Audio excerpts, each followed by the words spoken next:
The technologies we use helped us throughout our project, from the research and planning all the way to the post-production stage. First of all, we did some research into the thriller genre and its historical aspect using Google's search engine. For example, we found the website filmsite.org and also used Wikipedia.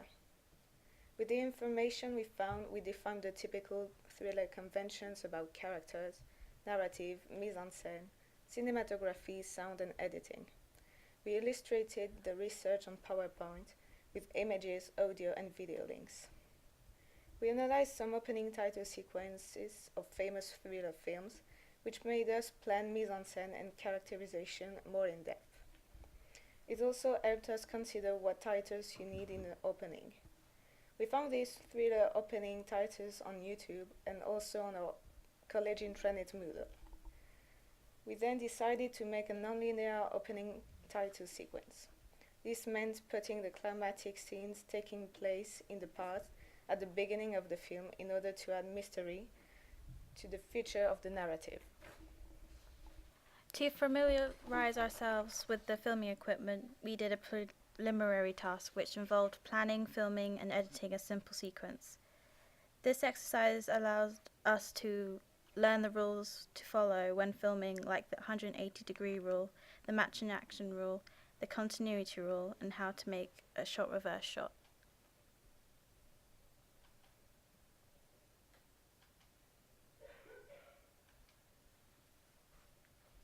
We also learned the camera functions such as adjusting the white balance, the exposure, focusing, and zooming.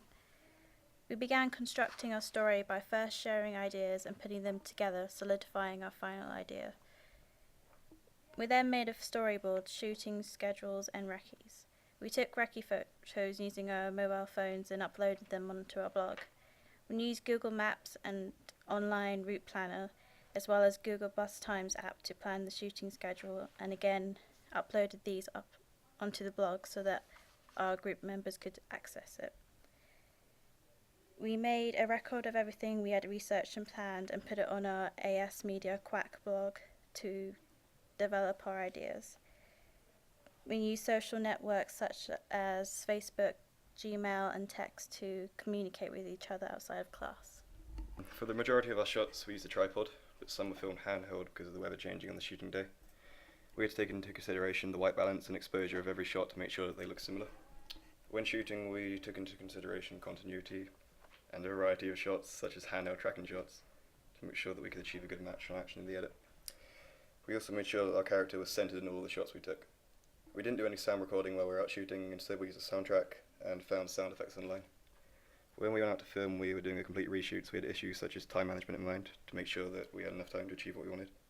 We also made sure to do a few takes of every shot, as we previously had ended up with not enough footage. Once we had finished filming our opening title sequence, we began the process of going through our footage and picking what we thought was suitable and what we didn't like to then be put into our rough cut. Once we found all the clips that we liked, I started the process of importing the footage into Adobe Premiere and placing it all in order in the timeline to make a rough cut. After the rough cut was produced, Charlie and I began refining the refining process. This involved a lot of cutting, trimming, and rearranging of footage. This process took a long time as we wanted to make sure that we used our best clips whilst making sure the opening flowed well. Afterwards, we began to look at what soundtrack we could add to our opening and make it more tense and atmospheric.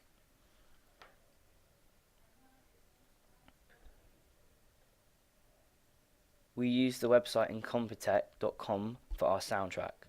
We chose one called Mirage as it sounds very eerie and mysterious, two things that we wanted our opening title sequence to convey. We also used a website called freesound.org for the card shuffling and high-pitched noise. These sounds were then added to our opening and we began to adjust the clips to make them flow better with the soundtrack. Finally, we began to work on our final cut, which involved adding titles and the colour correction process. The website that we used for the titles is called thefont.com, which had a wide variety of fonts to choose from. We went with a font called Blacklisted for our main title and Coluna Rounded for the other titles such as Director and Producer. The last thing we did was the colour correction.